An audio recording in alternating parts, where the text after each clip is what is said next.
जो लोग सिर्फ पढ़ते हैं, इंजीनियरिंग कॉलेज जाते हैं, आईएएस होते हैं, क्या वही ज़िंदगी में सक्सेसफुल होते हैं? जो शिव के साथ जुड़ गया, मैं शिव में एक हो गया और शिव का आशीर्वाद मुझे मिला हुआ है। तो ये वेद मैं ऋग्वेद करूँ ना करूँ, इससे कोई फ़र्क पड़ता? ओम नमः शिवाय। आईडी बाबा यूएस से विद्वानों ने, पंडितों ने फ़कीर से कहा, भाई तुम तो कहते हो तुम बहुत ज्ञानी हो, लोग तुम्हारे बारे में कहते हैं और तुम्हें वेदों का कोई ज्ञान नहीं है। फ़कीर, वो सिद्ध कर सकता हूँ कि वेदों का ज्ञान होने से कोई ज्ञानी नहीं हो जाता, शिव भक्त नहीं हो जाता। फ़कीर ने कहा वहाँ बैठे हुए विद्वान से, सबसे पहला वेद तो जो है वो ऋग्वेद है ना। ऋग्वेद में क्या है? देवताओं की प्रशंसा करनी है, करोड़ों में जो हैं, किसी तरीके से उनसे जो है आशीर्वाद मिल जाए, उनकी चापलूस, यही है ना? बोले हाँ। बोले जब मैं शिव के साथ जुड़ गया, मैं शिव में एक हो गया और शिव का आशीर्वाद मुझे मिला हुआ है। तो ये वेद मैं ऋग्वेद करूँ ना करूँ, इससे कोई फ़र्क पड़ता है? बाकी पंडित बोले बिल्कुल सही बात है, हो गई। बोले अब चलो दूसरे वेद पे आ जाए, यज्ञवेद।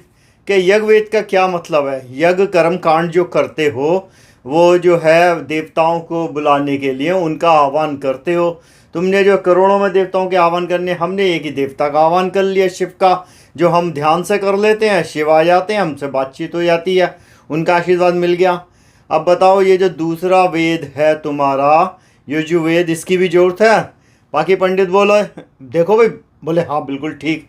बोले अब तीसरे पे आ जाते हैं, सामवेद। क्या साम क्या था? जो ये तो था ऋग्वेद, उसको मेलोडी संगीत में डाला गया, जिसमें कल्चर की बात है, वो तो छंद और गाने में करते हो, ठीक है।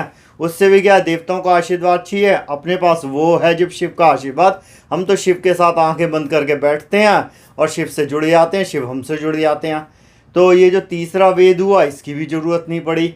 अब बोले अब जो आखिरी वेद है वो है अर्थवा वेद, ठीक है। उसमें क्या है, डेली लाइफ के प्रॉब्लम, उसके इश्यू और मेडिसिन, इस सब की बात, ठीक है। शिव को कभी बीमार होते हुए देखा? शिव को कभी कोई दवाई लेते? वैसे ही जो शिव का भक्त है, जो शिव से जुड़ गया, उसे कोई नहीं लेनी पड़ती। हाँ जी पंडित जी, आप बताओ। तो इसकी ज़रूरत है भाई, दवाई की ज़रूरत तो नहीं पड़ेगी, तो इसको जानने की ज़रूरत है? बोला बिल्कुल नहीं है।